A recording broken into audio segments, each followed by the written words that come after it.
Dear student and friends, welcome to my YouTube channel. आज के lecture का topic है ताप कटिबंध यानी हीट जोन। आज के लेक्चर में हम लोग जानेंगे कि ताप कटिबंध क्या होता है, यह कितने प्रकार के होते हैं। साथ ही मैं आप लोगों से रिक्वेस्ट करूंगा कि अगर आप पिछला लेक्चर नहीं देखे हैं तो पहले उन्हें जाकर अपना कॉन्सेप्ट क्लियर कर लीजिए, ताकि इस लेक्चर को समझने में किसी तरह की कोई परेशानी का सामना न करना पड़े।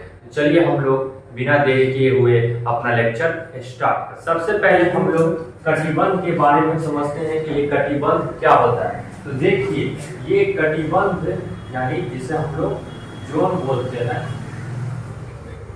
यह अक्षांशों के बीच का क्षेत्र होता है। हम लोगों ने पिछले लेक्चर में कई अक्षांश रेखाओं के बारे में जाना।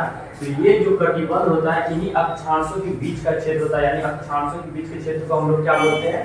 कटिबंध बोलते हैं। अक्षांशों के बीच का क्षेत्र जिन्हें हम लोग क्या बोलते हैं? कटिबंध बोलते हैं। और देखिए, पृथ्वी पर सूरज की किरण जो होती है वो एक समान नहीं होती है। तो इसी पृथ्वी पर सूरज की किरणों की उपस्थिति के आधार पर इन्हें 3 कटिबंधीय क्षेत्रों में बांटा गया है। एक पहला है उष्ण कटिबंध। एक पहला कौन सा है? उष्ण कटिबंध, जिसे हम लोग ट्रॉपिकल जोन बोलते हैं। क्या बोलते हैं? Tropical zone. दूसरा है आपका शीतोष्ण कटिबंध, जिसे हम लोग टेम्परेट जोन बोलते हैं। और एक तीसरा है शीत कटिबंध, जिसे हम लोग फ्रीज्ड जोन बोलते हैं। अब चलिए हम लोग समझते हैं कि ये उष्ण कटिबंध, शीतोष्ण कटिबंध और शीत कटिबंध क्या होते हैं और कौन से क्षेत्र को हम लोग इस नाम से जानते हैं। तो देखिए, आपको यहाँ पर कर्क रेखा और मकर रेखा दिख रहा होगा। कर्क रेखा और मकर रेखा के जो बीच का ये क्षेत्र होता है, ये वाला क्षेत्र, इस क्षेत्र को हम लोग उष्ण कटिबंध के नाम से जानते हैं। और यहाँ पर सूर्य की किरण सर्वाधिक होती है, यानी सूर्य की किरण जो होती है वो इस क्षेत्र पर साल में एक बार, यहाँ पर जो भी क्षेत्र होगा वहाँ साल में एक बार लंबवत यानी ऊपर होती ही है, जिस वजह से यहाँ का जो टेम्परेचर होता है वो सबसे अधिक होता है, यानी सर्वाधिक होता है। यानी कर्क रेखा और मकर रेखा के बीच के क्षेत्र को हम लोग किस नाम से जानते हैं? इसे हम लोग उष्ण कटिबंध के नाम से जानते हैं। यहाँ का तापमान क्या होता है? ये गर्म होता है, यानी उष्ण होता है, इसलिए इसका नाम भी उष्ण कटिबंधीय क्षेत्र पड़ा हुआ। अब देखिए, कर्क रेखा और आर्कटिक वृत्त, यानी ये वाला जो क्षेत्र है आपका कर्क रेखा और आर्कटिक वृत्त, ठीक। और नीचे मकर रेखा और अंटार्कटिक वृत्त, यानी ये वाला क्षेत्र,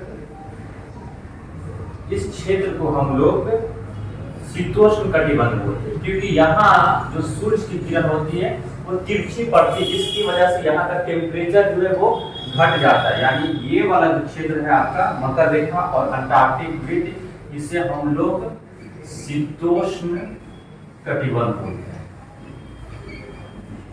शीतोष्ण कटिबंध दो होता है, एक इस तरफ, ये आपका कर्क रेखा और आर्कटिक वृत्त के बीच का क्षेत्र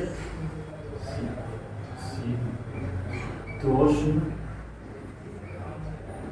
कटिबंध। इसे आप उत्तरी शीतोष्ण कटिबंध भी बोल सकते हैं और इसे दक्षिणी शीतोष्ण कटिबंध भी बोलते हैं। इसका जो टेम्परेचर होता है, यह इस क्षेत्र के कंपैरिजन में इसका टेम्परेचर कम होता है, यानी ना तो सामान्य से ज्यादा गर्म होता है और ना तो सामान्य से ज्यादा ठंडा होता है, यानी मीडियम इसका टेम्परेचर होता है। अब इसके बाद का जो क्षेत्र है ये आर्कटिक वृत्त और इधर आपका उत्तरी ध्रुव हो जाएगा। यहाँ सूर्य की किरण पहुंच नहीं पाती है, यहाँ आपका दक्षिणी ध्रुव हो जाएगा। जब यहाँ सूर्य की किरण नहीं पहुंच पाती है तो ये वाला जो क्षेत्र होता है ये काफी आपका ठंडा होता है, यहाँ बर्फ जमा होता है, इस वजह से इसे हम लोग शीत कटिबंध बोलते हैं। क्या बोलते हैं? शीत कटिबंध, यानी उत्तरी ध्रुव और आर्कटिक वृत्त के बीच का क्षेत्र क्या कराया? शीत कटिबंध। नीचे आपको ये अंटार्कटिक वृत्त और दक्षिण ध्रुव के बीच का क्षेत्र क्या लाएगा, शीत कटिबंध। इसे पोलर जोन भी कहते हैं, यानी पोलर कटिबंध भी कहते हैं। यहाँ टेम्परेचर जो होता है वो माइनस में होता है और इस क्षेत्र पे दिन और रात जो होता है ये 6 महीने का होता है। दिन और रात कितने दिन का होता है, 6 महीने का। तो चलिए इसे हम लोग फिर से दोहरा लेते हैं कि ये कर्क रेखा और मकर रेखा के बीच का क्षेत्र क्या कहलाता है, उष्णकटिबंध, जिसका तापमान अधिक होता है क्योंकि सूर्य की किरण यहाँ एक वर्ष में एक बार कम से कम लंबवत जरूर होती है, यानी सर के ऊपर जरूर पड़ती है। यहाँ का टेम्परेचर हाई होता है और इसके बाद सूर्य की किरण क्या होती है, तिरछी होती है ऊपर और नीचे, यानी कर्क रेखा और आर्कटिक वृत्त के क्षेत्र को हम लोग क्या बोलते हैं, शीतोष्ण कटिबंध। नीचे आपका मकर रेखा और अंटार्कटिक वृत्त के क्षेत्र को क्या बोलेंगे, शीतोष्ण कटिबंध। फिर उसके ऊपर आपकी सूर्य की किरण नहीं पहुंच पाती है, ये आर्कटिक वृत्त और उत्तरी ध्रुव का बीच का क्षेत्र हो जाएगा। नीचे आपका अंटार्कटिक वृत्त और दक्षिण ध्रुव के बीच का क्षेत्र हो जाएगा, जिसे हम लोग शीत कटिबंध बोलते हैं। अगर आप इसे समझना चाहें तो ऐसे भी समझ सकते हैं, देखिएगा कि जैसे